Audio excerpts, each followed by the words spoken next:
पहले खबर आई कि अब बहुजन समाज पार्टी के टिकट आकाश आनंद तय करेंगे, कार्यकर्ता सम्मेलनों में हिस्सा लेंगे और सुर्खियां जो सामने आई उससे ऐसे लगा कि आकाश आनंद का कद एकाएक बहुत बढ़ गया है। पार्टी की सुप्रीमो अभी ही मायावती ही हैं, लेकिन आकाश आनंद बहुत कुछ तय करेंगे आगामी उत्तर प्रदेश के विधानसभा चुनाव में। आकाश आनंद टिकट तय करेंगे, आकाश आनंद टिकट बांट देंगे, ये खबरें चल ही रही थी कि बहुजन समाज पार्टी ने साफ किया कि नहीं, टिकट तो मायावती ही बांटेंगी। और आज ये खबर आ गई कि आकाश आनंद के ससुर अशोक सिद्धार्थ को बहन जी ने पार्टी से निकाल दिया है और निकालने के साथ ये भी कहा है कि अब उन्हें कभी दोबारा पार्टी में वापस नहीं लेंगे। अशोक सिद्धार्थ पहले भी निकाले जा चुके हैं, आकाश आनंद के ससुर, बहुजन समाज पार्टी से, लेकिन इस बार उसके साथ ये एक फुटनोट भी जोड़ा गया है कि इस बार वापस नहीं लेंगे। तो बहुजन राजनीति का आधार स्तंभ रही बहुजन समाज पार्टी में आखिर ये पारिवारिक मेलोड्रामा चल क्या रहा है कि आकाश आनंद भी पार्टी से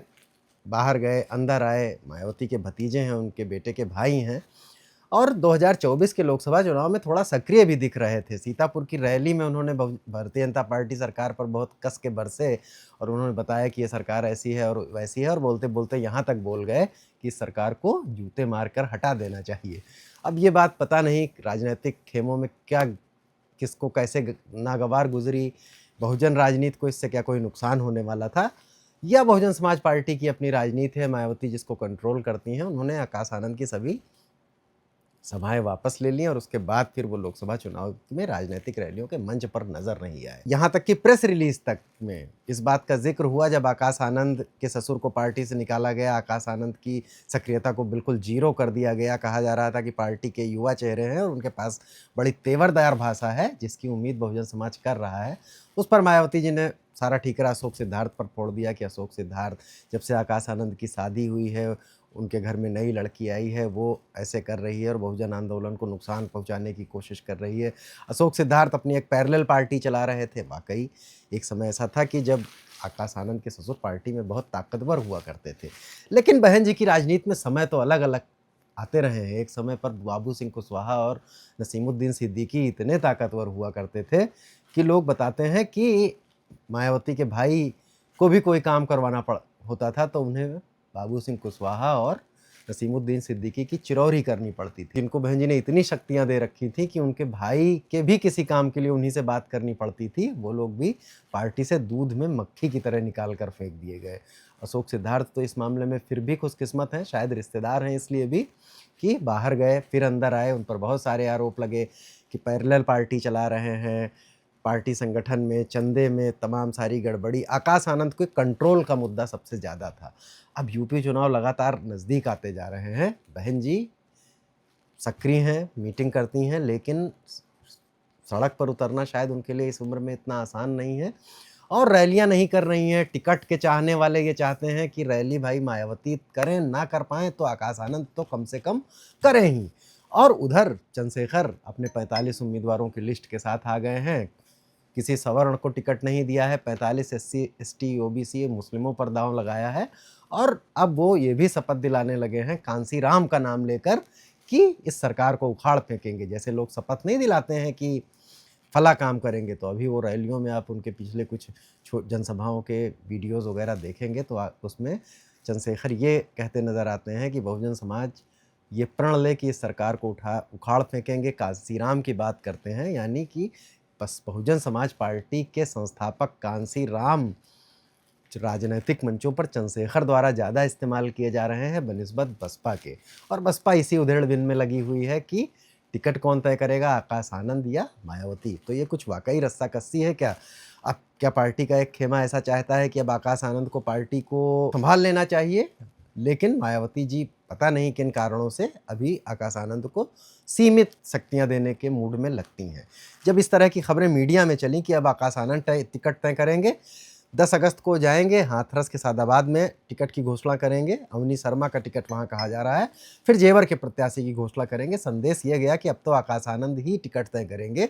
और कुछ जैसा कि राजनीतिक गलियारों में होता है कि शक्तियां किसके पास हैं, टिकट कौन देगा, और उससे लोग बताते हैं कि आकाश आनंद से जुड़े लोग, खेमे के लोग, अशोक सिद्धार्थ से जुड़े लोग जो उनके ससुर हैं, उनसे पार्टी में बहुत सक्रिय भी रहे हैं। अशोक आनंद बहुजन आंदोलन से बहुत दिनों से जुड़े रहे हैं, उनकी तरफ झुकने लगे। तुरंत बहुजन समाज पार्टी मुख्यालय से ये एक तरह का संदेश दिया गया कि नहीं, टिकट तो अभी भी मायावती जी ही टिकट तय करेंगी और आकाश आनंद ज़्यादा से ज़्यादा उसकी घोषणा करेंगे। बात सही भी ये लगती है। ऐसा कैसे हो सकता है कि बहन जी जैसी कद्दावर नेता के होते हुए टिकट के बारे में उनसे चर्चा ना की जाए और अंत में टिकट तो उसी को मिलेगा जिसको बहन जी ओके करेंगी। लेकिन टिकट तय करने का मतलब शायद ये था कि आकाश आनंद अब उस भूमिका में होंगे जब 4-6 लोगों पर विचार करेंगे और उसमें से 1-2 नाम तय करेंगे, बहन जी से चर्चा करेंगे और टिकट देने में बहन जी जिसको कहेंगे उसको दे दिया जाएगा। लेकिन अब उसमें अगले दिन संदेश दिया गया, फिर अशोक सिद्धार्थ को पार्टी से बाहर निकाल दिया गया। यानी कि आकाश आनंद का खेमा एक बार फिर हतोत्साहित सा हो गया। हालांकि आकाश आनंद को इस बार ना पार्टी से निकाला गया है और उनकी भूमिका भी बढ़ाई गई है। कहा गया है कि देश भर में आकाश आनंद समीक्षा बैठकें करेंगे, लेकिन उन समीक्षा बैठकों में क्या हुआ, कैसे हुआ, ये सब मायावती को रिपोर्ट करेंगे। संगठन ऐसे ही चलते हैं, इसमें कोई ऐसी बड़ी अचरज की बात तो नहीं थी। इसका स्पष्टीकरण देने की बसपा को क्या ज़रूरत। मायावती जी पार्टी की इतनी बड़ी नेता हैं, सुप्रीमो हैं पार्टी की, तो अगर आकाश आनंद बैठक करेंगे और टिकटों की बंटवारे की प्रक्रिया में शामिल होंगे तो मायावती को बताएंगी ही। आकाश आनंद पर एक और शर्त ला दी गई है कि वो अगर यूपी के दौरे पर आएंगे, ये शर्त आकाश आनंद के साथ कोऑर्डिनेटर्स के लिए भी है, तो बहन जी को सूचना देनी होगी। अब ये क्यों कहा गया है ये समझ में नहीं आता है, क्योंकि एक संगठन में अगर आकाश आनंद महत्वपूर्ण व्यक्ति हैं तो ऐसे में तो बहन जी तक सूचना जाएगी ही, और बहन जी की सूचना के बगैर या रणनीति के बगैर कोई काम क्यों होगा। लेकिन ये सब बातें बसपा स्पष्ट कर रही है। तो आकाश आनंद की ताकत बढ़ी है या आकाश आनंद की ताकत फिर बढ़ती बढ़ती दिखी और फिर घटा दी गई। क्या कारण है इसके? कारण बहुत सारे लोग वैसे ही तलाशते हैं। बहुत सारे लोग भारतीय जनता पार्टी की बी टीम कहते हैं, लेकिन भारतीय जनता पार्टी को इससे क्या ही लाभ होगा कि आकाश आनंद टिकट बांट रहे हैं या नहीं बांट रहे हैं। भारतीय जनता पार्टी के लाभ या नुकसान की बात तो तब देखी जाती है जब आकाश आनंद वहाँ बोलते क्या, किस तरह का राजनीतिक रुख लेते। खैर, लेकिन अब चंद्रशेखर की चुनौती मुंह बाए खड़ी हुई है और ये जो झगड़ा है बसपा का, जो एक पॉलिटिकल मेलोड्रामा है, बहुजन आंदोलन को न जाने कितने लोगों ने खड़ा किया। मायावती जी ने जो है कांसीराम के मूल्यों की बात थी, लेकिन कांसीराम का, जैसे मैंने कहा कि कांसीराम की राजनीतिक विरासत का अब ज़्यादा इस्तेमाल चंद्रशेखर के आज़ाद समाज पार्टी के मंचों पर सुनाई दे रहा है। ऐसे में बहुजन समाज पार्टी के लिए अब ये मुश्किल का वक्त है। बाकी सुर्खियां और एनालिसिस करने वाले लोग तो अब यहाँ तक कह रहे हैं कि क्या बसपा ख़त्म हो जाएगी अगर इसी तरह झगड़े चले। आकाश आनंद की ओर बहुत सारे लोग ताक रहे हैं इस लिहाज से भी कि मायावती जी तो उतना सक्रिय नहीं रहेंगी, आकाश आनंद क्या बोलेंगे, किस पॉलिटिकल लोकेशन पे खड़े होंगे, ये महत्वपूर्ण होगा। लेकिन आकाश आनंद खड़े होने की कोशिश करते हैं, तब तक एक झगड़ा आ जाता है कि उनके ससुर पार्टी से निकाल दिए गए या उनकी शक्तियाँ घटा दी गई।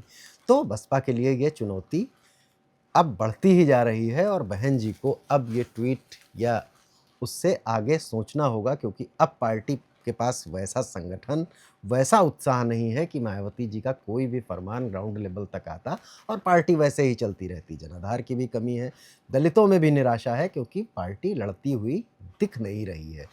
तो अब ऐसे में आकाश आनंद क्या करेंगे? अब इसमें एक चीज़ बस ये देखी जा सकती है कि आकाश आनंद का खेमा क्या बहुजन समाज पार्टी पे, आकाश आनंद के भी लोग अब धीरे धीरे हो गए हैं। अशोक सिद्धार्थ बहुत पुराने अम्बेडकराइट हैं, बसपा से जुड़े रहे हैं। क्या अब वो इस तरह का विवाद होगा? अभी तक मायावती जी के निर्णय सर झुका के मान लिए जाते थे, कोई ज़्यादा टिप्पणी नहीं करता था। क्या वो ये कोशिश करेंगे, इस तरह का कुछ द्वंद्व दिखेगा कि पार्टी का कंट्रोल अपने हाथों में लिया जाए? लेकिन बहन जी का कद भी तो बहुत बड़ा है, दलित समाज में उनकी इज्जत आज भी है और उनकी कही बातों का असर है। तो ऐसे में अगर ये द्वंद्व बढ़ा तो बसपा के लिए मुश्किल और होगी।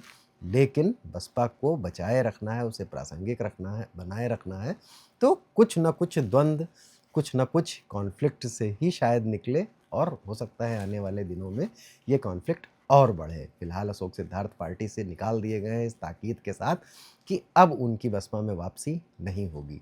आकाश आनंद इसे कैसे लेते हैं, ये बात भी देखने वाली होगी। देखते रहिए बोले भारत। चैनल को सब्सक्राइब कीजिए, अपनी राय दीजिए। नमस्कार, धन्यवाद।